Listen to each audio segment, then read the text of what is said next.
So guys, kung ikaw ay walang microphone sa desktop mo or sa PC mo, pwede mong gawing microphone yung cellphone mo.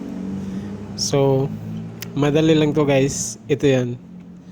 May manood tayo ng video nito ni Guide Ray. Guide Ray.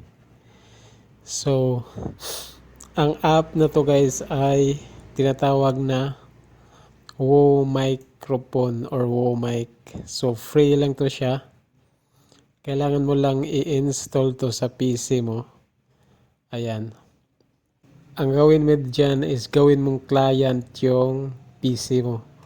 So, punta ka dito sa download.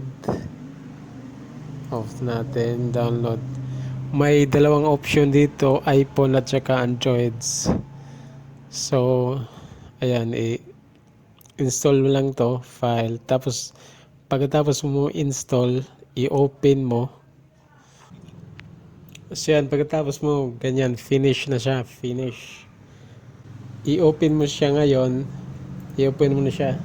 So, pagkatapos mong i-open, may nakalagay dyan, connection. Pindutin mo yung connection, then connection, then connect. Ayan. So, i-install mo rin yung app sa phone mo. So, punta ka sa Play Store mo, i-install mo rin yung Wow Mic sa phone mo, tapos i-open mo. Tapos, magdi-detect yan siya. Tapos, kopyain mo yung IP address. Dapat ang masunod ay yung IP address sa phone mo. So, katulad yan. Dito kasi is 16. Kung nakikita nyo, 16 yung IP address nila sa phone. Tapos dito, 101. So, kopyain mo tong IP address sa dito sa desktop para mag-connect siya.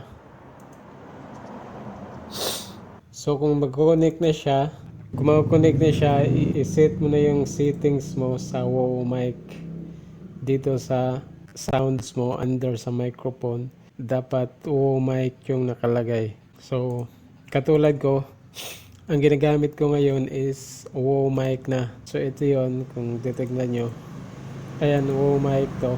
Connected na siya dito sa phone ko. Yan ang ginagamit ko na microphone ngayon. Kung halimbawa gumagamit ka rin ng ganito, sang recording ko kasi is OBS or kahit anong apps yan, sa microphone din, iset mo rin yan dito sa Wow Mic. Halimbawa dito sa akin is pindutin mo yung properties, tapos ayan, may option dyan, Wow Mic yung pindutin mo or piliin mo. So, ganyan lang. So, yan lang sa video na to at sa'yo nakatulong.